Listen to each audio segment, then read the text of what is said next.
You don't become a go-to leader by claiming that you are. Too many leaders go through their career thinking it's okay to look out for yourself first, and the reason they think that is because they've been told that by the people mentoring them. Dependency on you will decrease as their capability, their confidence in themselves increases. You should really minimize the things you've done in your past and just show people how capable you are on a daily basis. They feel like that they're going to get to a solution faster because of your demonstrated not just capability, but willingness to do that with them. Get rid of all of the overt tendencies or actions that you take to try to be more liked and be more honest. There's a really dangerous negative trend in the way some leaders are mentored throughout their careers, and that is to steer clear of risky situations. Too many leaders go through their career thinking it's okay to look out for yourself first, and the reason they think that is because they've been told that by the people mentoring them in their path. And where you see this is when difficult situations arise, it's too easy to assume that somebody else will step in and handle it. It's natural to think maybe a senior leader, a peer, or just somebody else in the organization will step in and take that tough phone call or make that tough decision, and you won't have to get involved. It's an understandable instinct. It's not necessarily a new leader.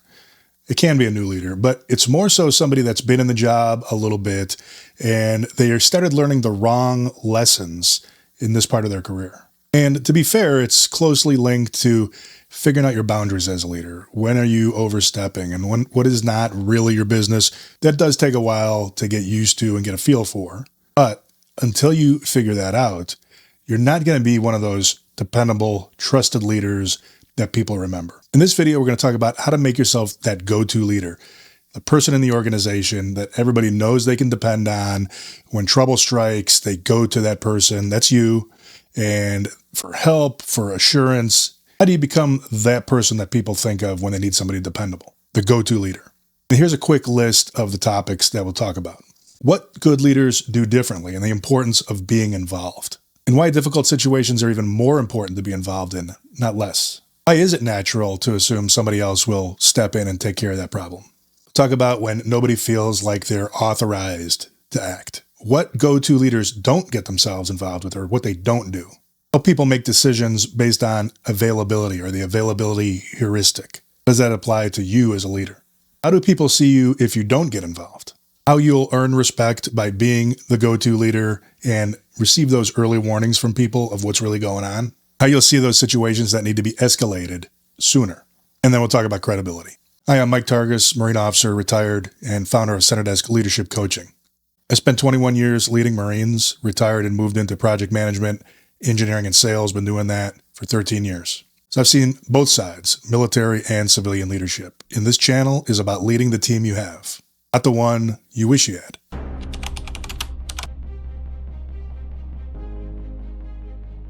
What do go-to leaders do differently? Go-to leaders make it clear that they want to be involved and help through their actions, not by announcements. And that might seem a little obvious, but they're available when the situation becomes difficult or when things are hard. And when a go-to leader is leading their team, they're going to tell them, they're going to invite problems to come forward. They're going to let them know that they want to know when things are going off track. Contrast is with a kind of a hands-off leader, a careerist who only wants the good news or at least sends the signal that if you bring bad news, it's not going to be well received. And a great go-to leader is going to invite those problems at the expense of themselves, at the expense of some comfort, other things that they want to get accomplished. They're essentially going to make things harder for themselves, but it's going to be better for the team in the long run. And what happens when you do this? Over time, you're going to distinguish yourself as a reliable leader. And reliability is really the foundation of respect in the first place. So why is it so common advice, or why is it advice at all to stay out of the fray and let the high risk, potentially hazardous situations be handled by somebody else? It's more than just save yourself. There's a team dynamic that is influenced by something called diffusion of responsibility. And diffusion of responsibility is that lack of clarity or confusion, or the tendency to think that somebody else is going to take responsibility if the responsibility is unclear in the first place. In other words, we assume somebody else is going to take charge. And this is a real dynamic. No, teams are not immune to it. It occurs naturally in groups because unless you designate somebody individually as being responsible, the tendency is going to be to think that just somebody else is. You may have heard the expression, when everybody's responsible, nobody's responsible. And the larger the group, the more ambiguous or unclear who's responsible for what, the worse that situation is, the more likely people are going to be to assume that somebody else is going to take it. You probably have seen this. And what's some of the psychology behind that? This is not a PhD level explanation of it, but we're evolved to survive, hunt, and find shelter, to reproduce.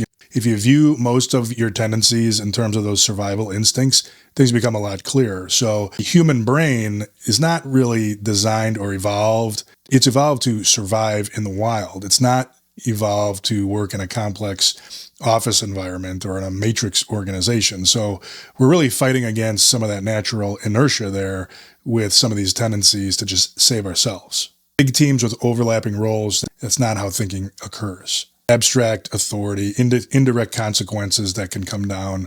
Those are all things that we have to learn and relearn and really make into habits to be good at them. And if we ask ourselves, even subconsciously, whose job is that? If it's not answered, we're less likely to decide to take charge ourselves. But that's what being a go-to leader is you realize that somebody does, might as well be you.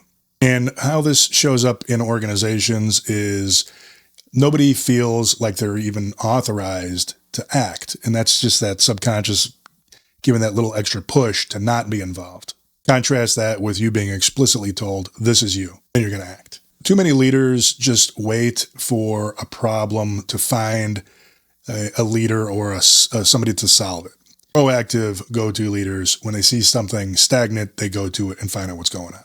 So think about this in your environment and take a look to see what people are really focusing on throughout the day.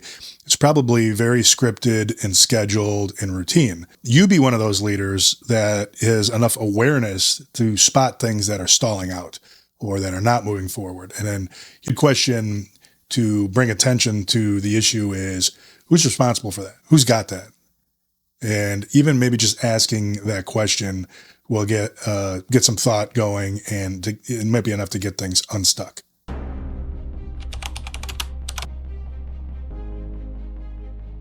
Something go-to leaders don't do is they don't look for the emergency as a matter of point to get involved and solve themselves.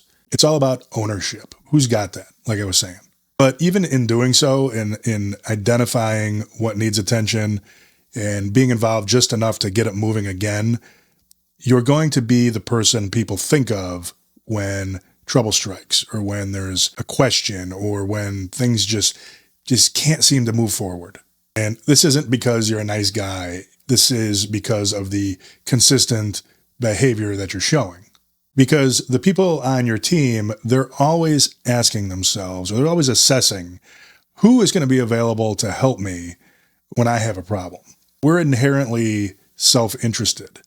So that's different than describing somebody as selfish, but people primarily are concerned with how things affect them, even if they are selfless. So you answer the question of who can be relied upon through consistent repetition of being there and being involved. And then what happens over time if you are at the point of friction, we'll call it, that's the Marine Corps term, you're at the point of friction, you're there reassuring people in those tough times.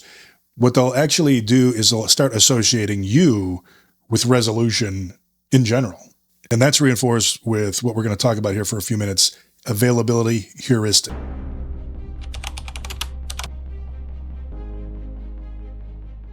This is when we make judgment based on things that are close by or recent or available.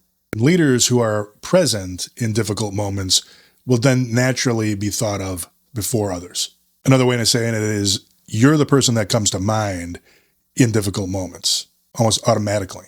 So I want to remind you that to be a great leader, a go-to leader, to be one of these influencers that people remember years down the road, you're going to need to make it more difficult for yourself. It is more work. You have to get involved in things, and you may pay the price for being involved in some of these risky situations. Just like the advice I was talking about at the beginning of the video, where people advise leaders to stay away from that kind of thing. Save yourself. You may continue to get promoted, and if that's your goal, that's fine. But you're just not going to be that type of memorable leader that people talk about years down the road. Oh, you worked with Sally, and she'd always take a couple seconds to explain things to me. And more importantly, she was always there in difficult situations. If that's the kind of leader I think we all want to be. So some examples while we're on that topic of availability heuristic that you want to be aware of as a leader. Probably the biggest one is when you make decisions based on recent events. So where this shows up is if the team loses a big project, there's a big loss of money fairly recently, you can be inclined to characterize the performance of the team or take action against the team just based on that. The rest of the year may have been perfectly fine, or in fact, the year may be above plan, but because of something that happened recently, you take a very negative approach, and that in itself is not wrong. But if you're basing it solely on something that's more recent, then you get to be aware of that. That's what's going on. And inside, in your mind, your memory is very vivid. It's easily recalled. What's less easily recalled are some of the more routine things that happen throughout the year that really are good examples of how good the team has done. Making a judgment on the morale of the team based on one or two complaints. So you talk to a couple people, maybe there's people you really trust in the first place, but you get a couple people talking about how morale is low, how communication is bad, people are really frustrated with each other, and you have maybe, say you have 30 people in your team, you hear this from one or two people, even if they're people that you trust, you don't want to base any sort of action to resolve a perceived bad situation based on just those one or two inputs. If you think about it, those one or two people were available. That's a recent interaction that you had. So just be aware of that. In your mind, it's going to seem more important or more of an emergency than it may be because of the recency. And here's one that you may have experienced yourself, but you really want to be careful when you're doing people's performance reviews. Maybe let's say you're doing the annual review, you got a semi-annual and an annual review. You're giving them that final report for the year. Want to check yourself and make sure that you're not basing that end of the year report on just the last month or two. Maybe they had a great year in the last couple months. There was some really serious challenges to them. So take a step back and make sure you're examining the performance for the whole year. And really the important part here is to realize that you're subconsciously going to be inclined to evaluate on more recent events or achievements. This example here of availability heuristic is really interesting. It may smile when you hear it, but when you're hiring people and you see that somebody went to a big school, let's just say Harvard or MIT, you're going to make judgments just based on that fact alone. That should not have sway over the remainder of the interview. So even if I went to MIT, chances are I'm real technically sharp. I'm very capable, but there are probably some weak points in there that you don't want to miss, but you don't want to favor somebody based on one fact like that, where they went to school. Now, how is that availability? It's something recognizable to you. So if you went interviewing somebody that went to a lesser known school compared to somebody that went to, in this case, Harvard, MIT, or Penn State, you have to be aware that you're going to probably place a lot of value or emphasis on the things that are familiar to you, more so than taking the time to dive in. And this is Kahneman's Thinking Fast and Slow. Find out what is the deal with that school that I haven't heard about. It may be just as good in the area that you're concerned with. Some communication blind spots that we have as leaders with availability heuristic. You think to yourself, I've said this already. Or maybe it's something like, everybody knows this. And the word that we use entirely too much, this is obvious. None of that's true. You may have said things repeatedly. The point is, it's clear in your mind, not necessarily the audience's mind. And why is it clear in your mind? Because you're just playing it over and over again. These are the things that you think are important. So when you're on a project team, for example, and you spend a week, 2 weeks, 6 months with a small group working on a project, maybe you're rolling out a T application, you're hypersensitive to everything in there. So when you transition into training everybody how to do that, you got to catch yourself and realize details that I've been involved with over this period of time are not self-evident to other people. So we can be frustrated with other people because they're not adopting that understanding fast enough, but it's really on us. And those facts are just too accessible in our own mind and too well understood for us to really comprehend what it takes for somebody to start from zero.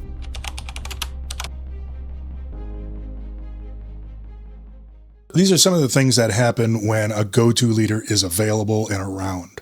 And as you might expect, when somebody's not around, you have the kind of the opposite effect.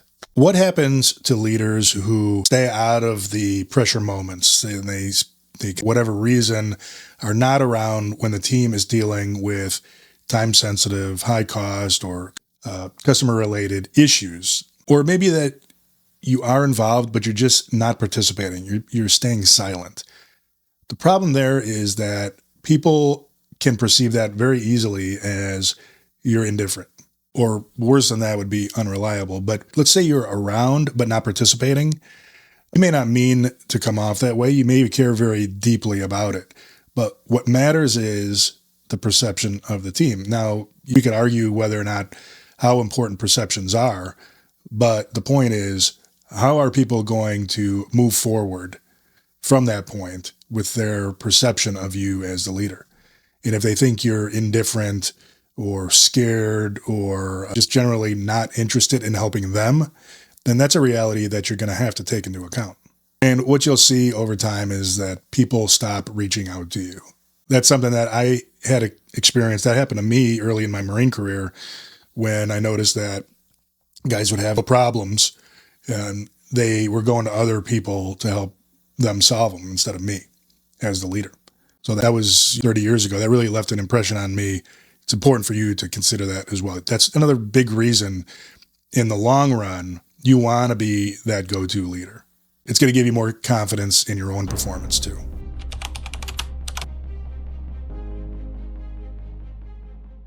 It's not about being the hero. It's not about swooping in there, taking all the responsibility back from everybody, or rolling up the sleeves and just going overboard with the assistance. It's more about consistency. And people know that you're ready, willing, and able to be involved if they need it. Because over time, you're going to get that call less and less, or at least you should. And that's one of the fears that inexperienced leaders have, is that if I help out, then people just aren't going to learn. They're just always going to be coming to me for that same help. I'm going to be enabling them. And you could go too far with it. But really, that's an example of underestimating people's professionalism. So if you're like that, if you just are not comfortable with assuming that people have generally the best intentions, that's going to show through in other ways. So you're casting a shadow to your people in ways that you don't even realize. You think you're playing it safe and you're making sure you're covering all the bases and protecting yourself and that, you maybe even protecting that person and the organization. But in reality, the signal that the people in your team are picking up it could be quite a bit different. It could be that you don't trust them. But if you have no trust, people don't talk to you. They don't tell you what's going on, and you're lost. So to summarize that, being a go-to leader is not about being a hero. It's about having predictable engagement. Something that you can do is ask clarifying questions. So it's not a matter all the time of swooping in and directly helping solve problems. I would say most of the situations that you'll deal with in establishing yourself as the go-to will just be talking to somebody and helping them think through a problem that they have. You may have somebody come up to you and say, "Hey, Mike, can I talk to you about this thing? I got this weird phone call." A lot of times people, when they get those inputs, they have a tough time sorting them out. In fact, most of us are probably like that in some way. So you, by being available to talk through it, could be a real help. And then Introducing those clarifying questions. Well, how much time do you have? Is it under budget? What does the customer want to do? These are things that people may not think of readily when they're get a situation right in front of their face. They're going to appreciate that. You're going to be the go-to. They're going to come to you next time. And they're going to learn some skills on how to handle that situation for themselves in the process. That willingness to share your time in situations just like I described is so powerful. And the opposite, your unwillingness to share the same time, is also very noticeable. With regard to, do you assume the best in people, or are you more inclined to be a little pessimistic or negative? You want to err on the side of being a little bit more optimistic. Being negative or protective is going to shut down communication in other ways that are going to affect you. But people don't need a leader to come in there and remove all the difficulty.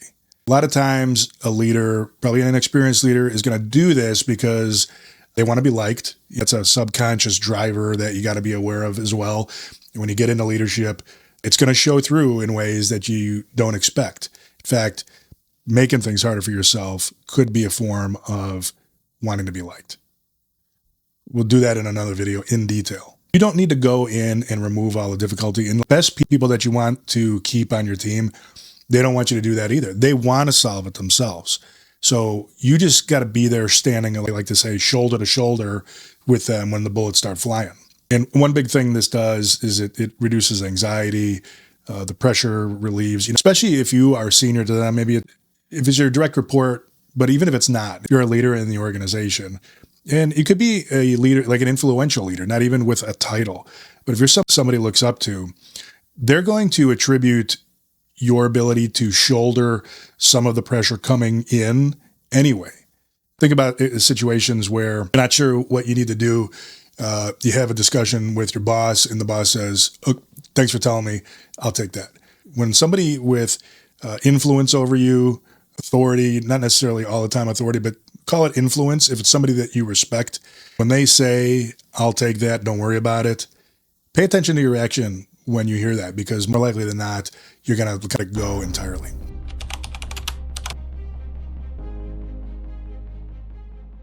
And in the end, you're worried about enabling people and doing too much. You do get stronger by solving their own problems, but that's different than solving the problem alone and the leaders being somewhere else. If you're just there reassuring them, that's enough in most cases. That not only enables them to learn the lesson themselves, but then their trust and their respect in you goes up. So realize that the path to becoming the go-to leader, it's harder. It is going to have more interruptions to what you are planning to do for the day. It's going to be more emotionally taxing. You're going to get pulled into situations, high risk, high pressure. You're going to probably be criticized more because you could be somewhere else, but that's not the right thing to do. The right thing to do is to be in there with your people or other people in the organization so that nobody is facing a difficult problem alone. That might be a good rule of thumb, is you always want a minimum of 2 people handling difficult situations. When I say difficult situation, I'm not talking about a hard math problem. I'm talking about things that are interactive, that are interpersonal, much more easily dealt with when you have 2 people instead of 1. You're not going to take problems permanently either. If this didn't already come across, you're there to support people really in solving their own problems. Sometimes you will solve the problem. Maybe if you have the authority to make a decision, you can make something go away, fine. But in general, you're not there to take responsibility off people. You're there to support them and doing their job better. One aspect of this is you want to teach decision-making rather than replace it with your own. And again, sometimes it's appropriate just you swoop in, you say, yes, no. There's situations for that. But you want to quickly assess whether or not this is something that the person that you're supporting should use the situation as a learning experience too. And if you more so want to coach them through that and teach them or show them how to make the decisions on their own. If you want to talk about a memorable experience somebody will have as it pertains to you, or something that they're going to remember years down the road, something that you introduced, that scenario I just talked about is one of them. Invest some time up front. It's going to result in less emergency escalation in the future.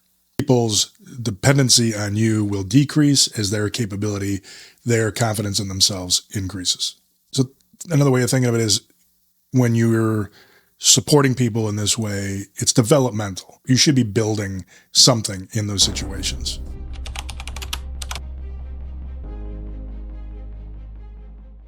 And what's going to happen for you personally? When you are the go-to and you feel the trust and respect coming your way, you're going to be working a little harder. You're going to be sharing some of the risks, but that's a great feeling to be the person that people go to. Conversely, when people avoid you, think about it. It takes a lot to counteract that. Maybe nothing can. Satisfaction in giving more than getting, which is something very basic to us as well. And respect for you, then, if you're like this, is just going to emerge naturally. You don't have to do anything.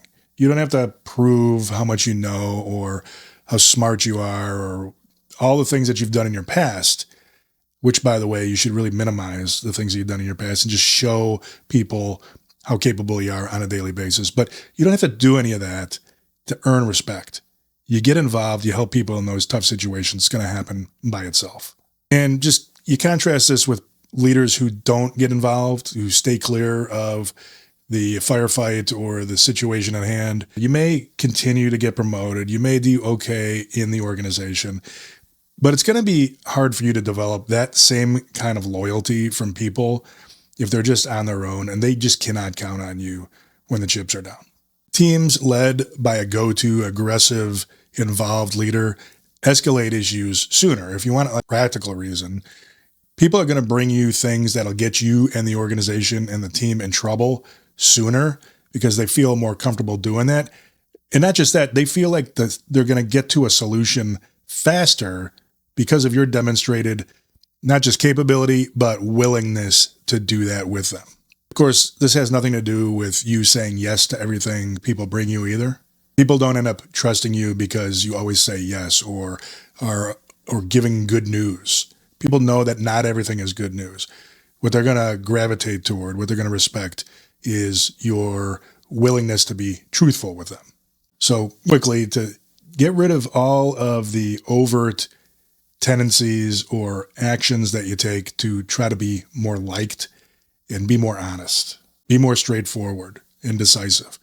That is a much better substitute. And just a reminder, you don't have to have the solution. It's okay to say, I don't know, that's not my thing, but you want to help this person get the assistance that they need. So definitely don't want to roll in and present yourself as some sort of problem solver that you're not equipped to do in the first place. These are the things that really build your leadership credibility over time.